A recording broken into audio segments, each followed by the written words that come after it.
بھی عفت اور عصمت اور پاک دامنی کے ساتھ ہے، وہ نکاحوں کی ترغیب ہے کہ نکاح کا اہتمام کرو۔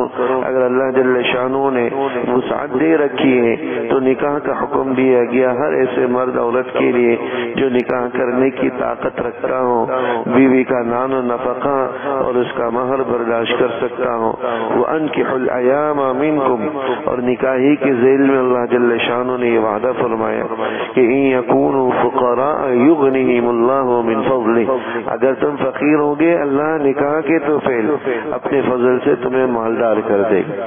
اس لیے علماء فرماتے ہیں کہ کثرت کے ساتھ نکاح یا تعدد نکاح یہ بھی مالداری کے اسباب میں سے ایک سبب ہے۔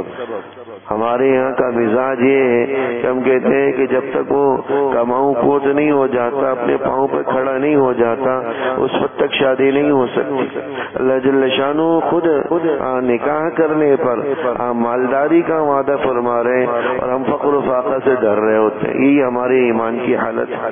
اللہ کہتا ہے کہ بھائی تم نکاح کرو، میں تمہیں غنی کر دوں گا، مالدار کر دوں گا، اور ہم کہتے ہیں نہیں پہلے مالدار ہو تو پھر کریں گے۔ بالکل اپوزٹ چل رہے ہوتے ہیں، بالکل الٹ چل رہے ہوتے ہیں۔ اور بالخصوص آج کا یہ معاشرہ جو بالکل ایک آزاد قسم کا معاشرہ ہے، جس کے اندر بے حیائی جگہ جگہ منہ کھولے نوجوان نسل کے منتظر ہے، ذرا سی نگاہ کیا ادھر بھٹکتی ہے، خیالات بھٹکتے ہیں، انسان جو ہے غلط راہ کا شکار ہو جاتا ہے، بہراہ روی کا شکار ہو جاتا ہے۔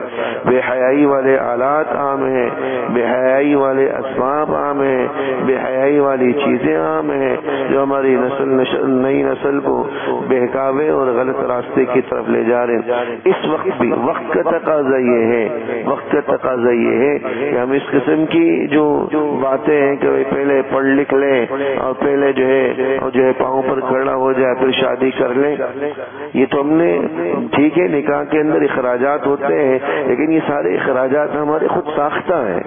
ہم نے اتنے لمبے چوڑے اخراجات کی لسٹ بنا دی، جہیز ہے، شادی حالوں کے خرچے ہیں، یہ تو شریعت نے اس قسم کے اخراجات رکھے ہی نہیں۔ شریعت نے تو سیدھا سادہ نکاح کی ترغیب دی تھی، ہم نے اپنے اوپر لازم کر کے نکاح کو مشکل بنا دیا۔ وہ حالات جو بے حیائی کی طرف لے جانے والے ہیں وہ سستے ہو گئے، موبائل ہیں سستے، نیٹ پیکیجز سستے، اس قسم کی لغویات سستے، مشکل ہے تو نکاح مشکل ہے تو بچیوں کی شادیاں، بچوں کے رشتے تلاش کرنا مشکل ہے۔ یہ تو ہمارے خود ساختہ قسم کی جو ہے نا اخراجات ہیں جو ہم نے نکاح پر عائد کر کے اس کو مشکل بنا دیے، اور نہ شریعت نے اس کو کوئی مشکل نہیں رکھا، اور تعلیم کا سلسلہ اس کے ساتھ بھی اللہ جاری رکھنے کی توفیق دے۔